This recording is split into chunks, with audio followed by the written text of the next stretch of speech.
The Acclamator-class transgalactic military assault ship. That formal designation tells you everything. Not a cruiser, not a destroyer, not a carrier in the conventional sense. A transgalactic military assault ship.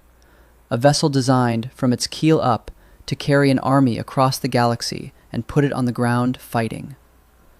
12 of them arrived at Geonosis in 22 BBY, carrying 192,000 clone troopers. They came in behind Jedi Grand Master Yoda, broke atmosphere, and put 2,160 ATTE walkers, 1,600 gunships, and 100 artillery platforms on a battlefield that was about to cost the Republic every Jedi in the arena. The ground battle turned. The war began. And then, somehow, the ship that did all of that became the one everyone forgets. Someone in the comments on our last Republic military video called it such a perfect ship. They were right, so let's finally prove it. Rothana Heavy Engineering built the Acclamator. RHE was a clandestine subsidiary of Kuat Drive Yards, clandestine being the operative word, because secrecy was essential to the entire enterprise. The clone army was being grown on Kamino without the Republic Senate's knowledge, and the ships designed to move that army needed to be built with equal discretion. RHE operated out of the planet Rothana, running KDY's under-the-table production work. During the Clone Wars, their product line included the AT Walker, the LAAT gunship in all its variants, the SPHA artillery walker, and the Acclamator itself. Nearly every significant Republic ground asset came from the same manufacturer, the company that also built the vehicle designed to carry all of them. The design brief was explicit. The Acclamator-class was created to attack contested star systems, break orbital blockades, and land troops on the battlefield. 3 tasks, stated in that order, all executed in sequence on a single mission. Not a generalist. A specialist built to run one play perfectly. Following the performance at Geonosis, the Republic ordered 1,000 additional hulls. That's how the first engagement went. At 752 meters long, 460 meters wide, and 183 meters tall in flight, the landing gear adds another 17 meters. The Acclamator is a substantial warship. The arrowhead hull, the command tower set back toward the stern, most of the interior devoted to cargo space and troop berthing. Functional geometry for a functional mission. The Venator-class Star Destroyer ran 1,137 meters. That's 385 meters more hull. The Venator is the famous one, the ship with named flagships, Jedi commanders, a prominent role across every act of the Clone Wars. It also carried roughly 2,000 troops. The Acclamator carried 15,000. That ratio, smaller hull, orders of magnitude more ground force, is the core of the efficiency argument. The Acclamator wasn't trying to be a battleship. It was trying to put the maximum possible fighting force on the ground in the minimum transit time, and it solved that problem precisely. The hyperdrive rating was class 0.6. The Venator ran class 1.0. In Star Wars hyperdrive nomenclature, lower numbers mean faster travel, which means the Acclamator, the assault transport, could reach the battlefield faster than the fleet command ship it served alongside, an army ship that outruns its escort. The hull was impregnated with ultra-dispersive neutronium armor, making it highly resistant to separatist fusion rockets. Deflector shields covered it at multiple independent regional nodes, and unlike most warships of comparable size, the Acclamator could land on ground, on water, directly on the battlefield, deploying its entire cargo complement in a matter of hours. That water landing capability was demonstrated at the Battle of Mon Calamari, a 752-meter warship settling onto a planetary ocean. The ramps extend, the army walks off. Every ground vehicle you watched the Grand Army of the Republic use during the Clone Wars began its journey inside an Acclamator. Every ATTE that crawled across a battlefield, every gunship that dropped troopers through smoke, every artillery walker that turned a Lucrehulk into debris, All of it rode to war in the cargo bays of this ship. So let's walk through what's actually inside. Troops first. One Acclamator carried a full GAR Legion, 9,000 combat troops, and 6,000 headquarters and support personnel. 15,000 soldiers, with 6 months of consumable supplies. The ship doesn't just deliver an army, it can sustain one independently for half a year without resupply. The gunships. 80 low-altitude assault transports total, split between 66 LAAT/I infantry gunships and 14 LAAT/C cargo carriers. The LAAT/I is the Republic gunship. Chin-mounted anti-personnel turrets, dorsal mass driver missile launchers, composite beam laser turrets, capacity for 30 clone troopers per flight. 66 of them per ship means a single Acclamator could move nearly 2,000 soldiers in a single airlifted wave, then come back for another.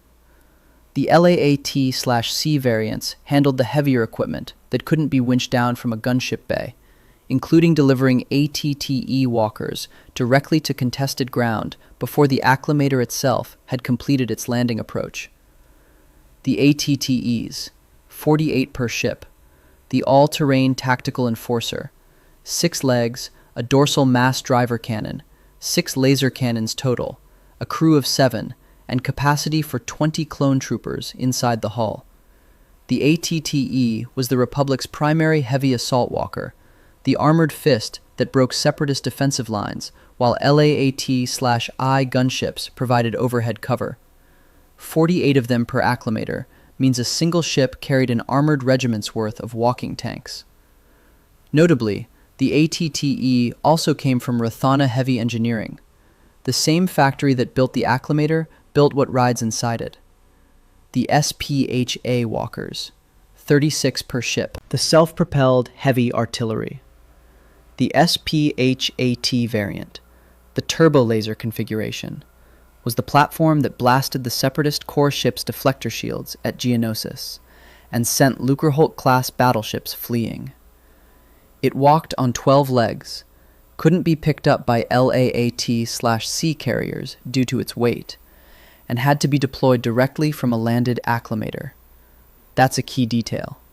The SPHA can't leave until the ship is on the ground, which is precisely why the Acclamator was designed to land. 36 SPHA platforms per ship, each one capable of targeting capital ship deflector shields at range, and then 320 speeder bikes. Reconnaissance, patrol, rapid communication across a battlefield where comms might be jammed. Nobody films the speeder bikes. Every army needs them anyway. What this adds up to: 84 armored vehicles, 80 aircraft, 320 support vehicles, 15,000 soldiers, and enough supplies to keep them fighting for 6 months, all inside a 752-meter hull, operated by a crew of 700. That crew figure is worth pausing on. 700 personnel running a warship that carries 15,000 soldiers. The ratio isn't a mistake. The Acclamator was designed to transport, not to be crewed. Its people existed to fly it, not to fight from it. The fighting force was the cargo. The ship also had tracking systems coordinated to the transponders in every clone trooper's helmet, allowing controllers aboard to maintain a real-time picture of the combat zone from orbit.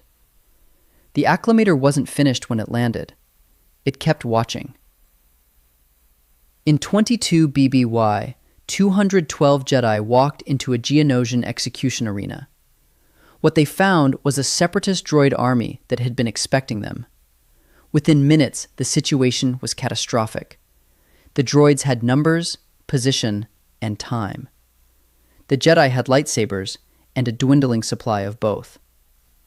Yoda left Kamino with the answer: 12 Acclamators, the Rothana assault ship fleet, flagship Implacable at the lead. Their combined manifest: 192,000 clone troopers, 1,600 LAAT/I gunships, 400 LAAT/C cargo carriers, 100 SPHA-T artillery walkers, and 2,160 AT-TE walkers. The gunships hit the arena first, LAAT/C variants dropping AT-TE walkers directly onto the Petronaki floor before the assault ships had finished their descent. The SPHA-T batteries deployed to the surface and trained their turbo-laser cannons on the Separatist core ship's deflector shield generator. Under that fire, the shields failed. What had been a massacre of Jedi became the Republic's opening ground battle of the Clone Wars. After delivering those troops, the Acclamators pulled back to orbital positions and shifted roles, fire support platforms, covering the ground campaign from above while the fight developed below. The Republic won the ground battle. The Separatist leadership escaped, which meant the war was just beginning. But the Acclamator had proved its concept completely on the first day it ever operated in combat. 12 ships, 1 battle. The Grand Army of the Republic, operational. The Republic's response was immediate, 1,000 additional hulls on order. The Acclamator didn't operate alone. No planetary invasion did. Picture a Republic task force inbound on a contested world. Venator-class Star Destroyers take the forward position. Fleet command ships, their bow hangar doors open.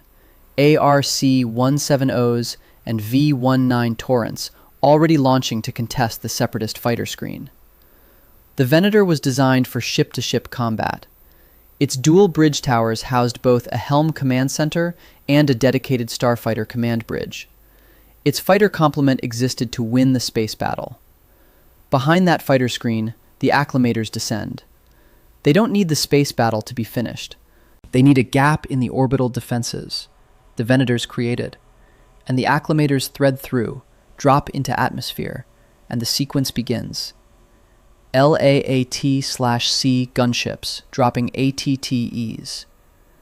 LAAT/I gunships dropping trooper platoons. SPHA artillery deploying from ventral bays. Clone commanders establishing ground control. The relationship between these two ship classes is exactly that clean.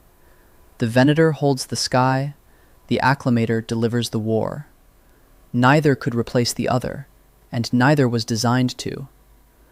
A Venator carried 2,000 troops, capable but not the instrument of planetary conquest.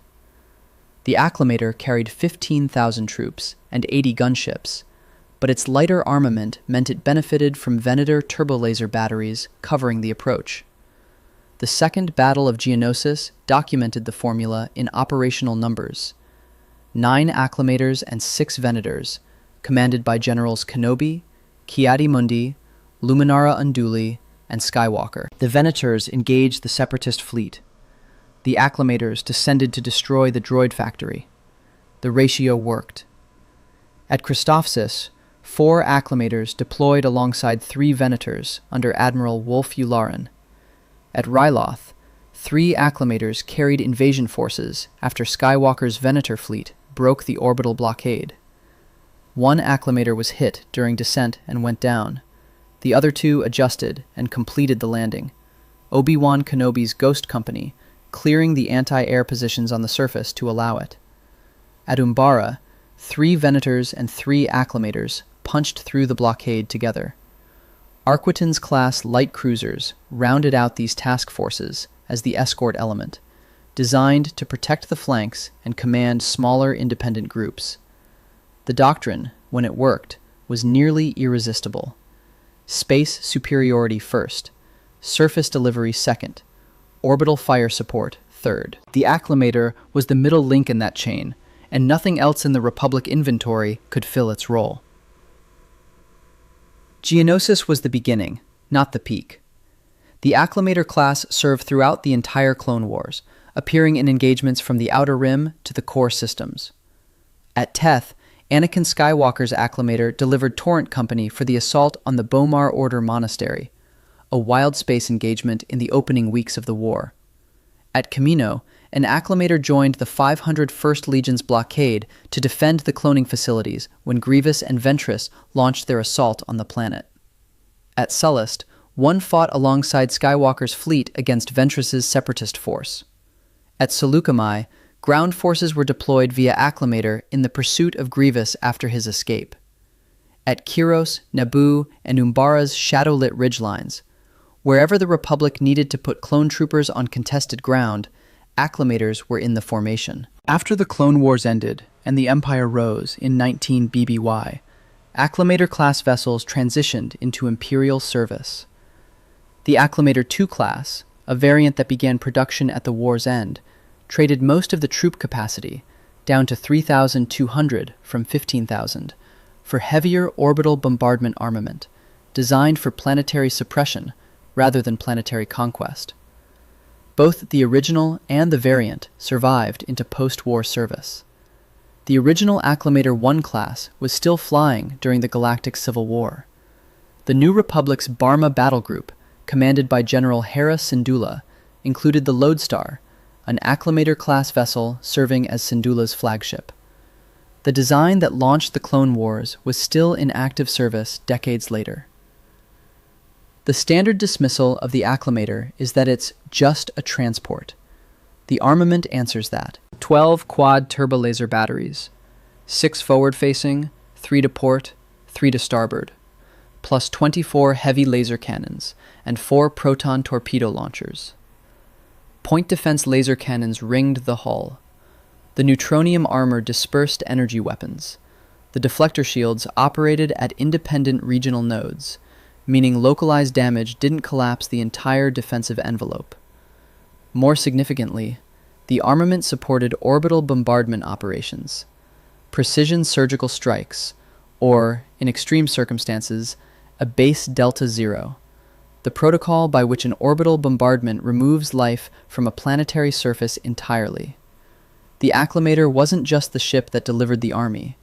It was the fire support platform covering that army from above, while the ground campaign developed below it. Combined with the Class 0.6 hyperdrive, this was a vessel that could reach the battlefield ahead of its escort, land 15,000 soldiers and their full vehicle complement, and then stay in orbit, providing cover. The cost was 110 million credits per hull, which looks expensive until you calculate the per-soldier delivery cost against a Venator's 2,000 troop capacity at roughly 59 million credits. So why doesn't anyone talk about it? The Acclamator has no Resolute, no negotiator. The Venator class, the ship whose very existence Lyra Blissx based on the Acclamator's proven concept, had named flagships, Jedi commanders whose personal stories unfolded on those bridges across 7 seasons of the Clone Wars, and a cultural identity built around specific people in specific moments aboard specific vessels. The Acclamator arrived at Geonosis as a fleet element.